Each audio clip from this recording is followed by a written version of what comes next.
So Mike, you must be really proud of your theatre trippers. How did it actually all start? Tell us where it began. Well, it started some 8 years ago now. I'd reached the age of 70. I was a little bit bored with myself. Sat in my armchair, my slippers sort of thing.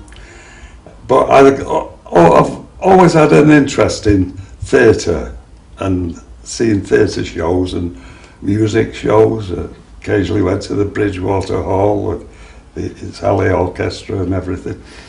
And but the thing is, I was doing everything on my own. So I thought, I wonder if some of my neighbours would be interested in coming to one or two of the shows. And I started asking people, and I found there was great interest in doing it because, funnily enough, a lot of people would like to go to shows who were on their own and didn't want to go on their own. Yeah. So we got together and we formed a little club and we called it Theatre Trippers. And it seemed a madcap idea at the time, but we were lucky where we got a little help financially to get it going, so the theatre tickets weren't too expensive. And then we found that some of the theatres, like the New Home Theatre, they have special arrangements with the tickets for community groups. And we could do a couple of their shows for next to nothing. So we joined them, and then we found the Royal Exchange were doing the same. So we joined them. And we built up quite a good regular outing sort of thing.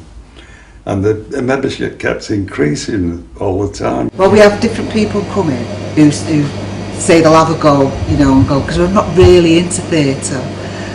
But then once they're there, I mean, if they get a good show, then they're hooked. Yeah. I mean, we've had people come and they've seen not so good and said they'll never go again, and we've always had to say, you'll have to come again because you can't go off one, can you? No. That's why I go to every single one. Yeah. And they're not all great, but most of them are, so I don't like missing any of them.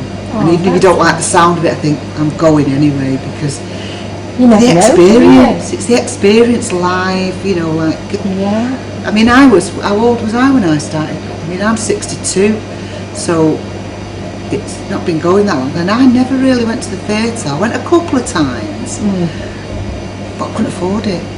And this has made it so much easier for us because we get discounts and it's brilliant. The membership really built up. And then about the time we started, a new theatre came for us where we live in our own locality, which is Miles Platting, which is close to Manchester city centre. And it's called Hope Mill Theatre. Oh, yeah. And we found they were doing some brilliant shows there. And they just started out, run by two great guys who had come a lot of London experience, West End and all that sort of thing. So they knew what kind of shows they wanted to put on. And because we've got Hope Mill on our doorstep, it's like our theatre. We're like, this is our local theatre. So we feel like it because we all go in and we're all the theatre trippers. And we go in and there's a crew of us, so yeah, it's brilliant. I got interested then that I'd like to start a no experience required play reading thing, because I found whenever I asked the members if they wanted to come to the theatre play reading, they thought no, because they might be embarrassed because they don't know how to do it. So I thought, well, let's do our own and we'll have a laugh and a joke and make as many mistakes as we like. I'd just like to thank the local health department called Buzz. Anna, who works with them, has been very supportive of our play reading group and has been very, very helpful throughout since we started it. And we had a little bit of funding from them, which was very useful, because without that you can't really start much, can you? But the present moment, we're going well with it and we're enjoying it, and Buzz have been really the reason that we finally got it together and started it. Without their help, it probably would have been delayed again. So, because of COVID and that, it hasn't been easy to get things going and get people back together again. So we're very grateful to them and thank you very much to them. When you do your play readings, were you used to doing this before? Had you done it before, or was it something? No, it was brand something new to me, but people say I've got a good reading voice, and I try and put some expression into the play reading, different voices, For example, one of them was an 84-year-old. Shall I put this voice on? No, the day war broke out, that type of thing, Fabulous. Fabulous. And a madman as well, but don't want to scare you. But it's good fun, and it doesn't matter whether you can read or write properly or nothing. You just make it up as you go along if you want, some of it, and it's so funny. It's really good. So Elaine, I've been excited to talk to you because apparently you really enjoy the play readings, don't you? Yes. Yeah. And that is because I decided to come because my brain functioning was not very good. I had COVID last November and it left me with an infarct, basically a stroke. And I didn't know that until I had two attacks of loss of memory, loss of awareness, not knowing where I am, and my handwriting was all over the place. I've got very good handwriting. Couldn't write, couldn't remember, couldn't spell, couldn't carry on a conversation. And we run a writing group. And in there I realized how poor my memory had become. So Jed said to me, why don't you come and do the play reading? Because you have to read what you see. You don't have to search for the words. So that's what I've been doing for some months now. And my memory has improved. That's good. And thanks to the play reading group, because it's a non-judgmental place. You can make as many mistakes as you can and nobody bats an eyelid. So it's an encouragement. Yeah. So that's my story, and I'm glad it's around. I was telling my friends that I was doing the play reading, and says, how did you know to do that? I said, because I couldn't think. I couldn't function. I'm a professional person by right, but I could not function at all. So I needed to get my brain back. I knit and I crochet just because I need to learn to count again. Yeah. It's left me in a stupid place, really. Well done you for, getting through that, and actually for coming back to the theatre trippers. And it sounds like you really enjoy doing the play readings as well. So not only is it helping you with gaining that memory back and making that muscle work again, but like you say, you're here with people who aren't judging you. Yeah. You're just all like one big family. And it's so important doing what you do, play reading. Were you a teacher, Elaine? I used to facilitate groups. Yeah. I used to teach meditation, positive thinking, self-esteem, and I ended up without any of those. Couldn't think positively. I couldn't think, let alone positively. Wow. But I was a nurse for all my life. So that's where I've been. The Royal Exchange, God bless them, they said, we like what you're doing. And they came in and they supported us. Wow. It's all finance and one thing and another to get it going. So it's landing up now that a lot of our members not only enjoy shows, they enjoy reading scripts. It may be theatre, it may be film, it may be TV, just reading the scripts and getting into the characters. And they enjoy that, and that's what we'll be doing tonight, and that's where we're off to now. Thank you. Right.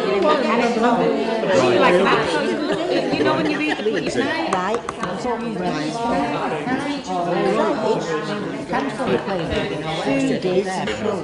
I'm on a bit. She's supposed to be. And I'm a carer for my son who's got schizophrenia. Don't mind just listening to this. Oh, it's all relevant, yeah. Paranoid schizophrenia, and sometimes it's my only outlet to get out. Yeah. And I mind my grandkids a lot. That's why I can't come to house to play readings. But this is it's just family, like family now. Something for you Yeah, as well. yeah. With a lot of loons. It's brilliant. It is. It's good. So tell me about the play readings. I've only been to 2 of them. 2 of them. Loved it. I believe it was like the star on the first one. Thought I'm not coming back. I can't top that one. And then I have my grandkids a lot. You know, like they were sitting while they're in work and what have you. So I've not made a lot of the play readings. I've only done 2. But when you're in, it's brilliant. It is good. And had you never done anything like No. that before? No. Did you used to go to the theatre No. before? So this No. is open. No, I have been to the theatre. Yeah. But only when you got free tickets off, say like the Owls in a Doctor's and what have you. No, it was never. No, so it's just, and it's things we've not been, and there's some been brilliant ones. There's not been some good ones, some not so good, so you've got to take the rough with the smooth. But there's been some fantastic ones, and you can't stop thinking about them for ages and talking about it. Well, we've been to the Royal Exchange, we've been to Home, Hope, and we've also been to the Palace. Wow. We went to the Palace and we saw Alice in Wonderland, but at the Royal Exchange we saw Fatherland and we saw Hobson's Choice, which was absolutely brilliant, because it was an Asian family who had this tailors, so it was just brilliant. And I treat it as a night out. Like when we go, I sort of dress up, and it's like it gets you out of the house, and and I've just met a load of nice people. Can you believe that you've never been before? And now it's like, when can I get to the next one? And I'm like, I always, when one comes up, I get, put me down. I try to go to everyone. And what involvement do you have when they meet up like this? Like, I think tonight they're doing a bit of a play reading, aren't they? Yeah, have you done any of the play I've done. readings? Yeah, I've came a couple of times, but the reason, say if I've not, it's something's happened. Well, just say I've not got here for no reason. Reasons like that. But and had you ever done anything like that before? Was that something? No, because I've not actually joined in reading with them. I've normally sat and listened. But the way they all get their little characters going, that's quite fun to watch them. So did you surprise yourself at how Yes. you took to it? Because I think a lot of people hold back and they think, I can't do that. I think we all did at first. When we first formed the group, everybody just went and literally read the lines. But once they got used to it, Yeah. they started putting a bit more influence into different characters, so it's sounding more like a play now, even though you're just reading it. Yeah. I think because you know each other, you tend to put a bit more into it and sort of make it different. So I think if we stood up and did a bit more, because we do. I mean, when we're walking home, like me and Celine will say, we could do it. Maybe we could do a play. I mean, we've got St George's. There's a stage there, so we could do something. Well, something even not if it's big. a handful of you, I mean, you're doing all these play readings, there might just be one there that's just for a few of you, handful, and you never know, we will be watching this space. So Jean, I hope you don't mind me saying, but somebody tells me that you're the star of play reading. Is that right? I take off, I get into the character now. Yeah. When I first came, I was a bit, because my spelling and my reading is not the best, if you know what I mean. Okay. But now, if I get stuck on anything, I just ask one of the others to point it out to me. But it's getting easier each time I come. I'm getting more confidence. So if somebody was interested in joining, what experience would you say they need? No, you don't need any. No experience. No, at all. You just have fun, don't you? We just laugh. We learn different cultures as well, and different generations. We learn about the culture from, say, the 30s and 40s. We learn cultures about, you know, different nationalities. And some words are jargon to me. And sometimes I ad-lib. I know I'm not supposed to, but I do. No, but at least you're thinking on your feet, and it's refreshing to hear that it helps you so much. You know, that you were having difficulty with reading and writing, but you've got confident in that, so it's a win-win all round, isn't it? Yeah, but I do ad-lib a lot. We've seen all different types of productions, you know, the plays. Some have been comedies, some have been musicals, some serious, one or two arty ones as well, which sort of go over your head and you wonder what it's all been about at the end. Yeah. But a real mixture. It's just great to get out with like-minded people though, isn't it? You know, and share that common interest in something that, had it not been set up, you'd have never got that opportunity, would you? So. That's right, and the theatre trippers, we all congregate early before it starts, you know, have a natter, and then afterwards as well, we have a drink, and we pull the play to pieces, you know, if we haven't liked it. Or That's good, yeah. So how would you encourage somebody who's maybe sat at home, you know, stuck indoors, what would you say to them about trying out the theatre trippers? I think that they should take a look at it and come and meet us, and maybe start here, because I've done it backwards. Maybe start here because they can get to me, because I don't really know many of the people. Like, I know Mike and Dot and a few of the other people, but I don't know all of them because there's quite a number of them in the group, and I suppose for sometimes that can be a bit daunting for people, but I think if they could try to say come here first and then went on the trips, did it the right way around rather than me going on trips and then coming in, it'd be a good thing. Yeah, so everybody's really enjoyed it, you know, and they keep coming back for more, so obviously something must be going right. Mike's a good leader, and with him being involved in the theatre, he has various pointers, and he's not strict or anything. I mean, it's just an activity and a bit of socialising, so we get as much out of it. It sounds like you have a lot of fun, you know, and that's important. It's getting you outside. Even serious plays, we always find something that's funny in it, which we should. But if we didn't find fun in it, we wouldn't do it. You know, we don't want everything to be serious. There's enough serious things in the world these days, so it's good to get out and about and Amazing. exchange views with the other young at heart. Yeah.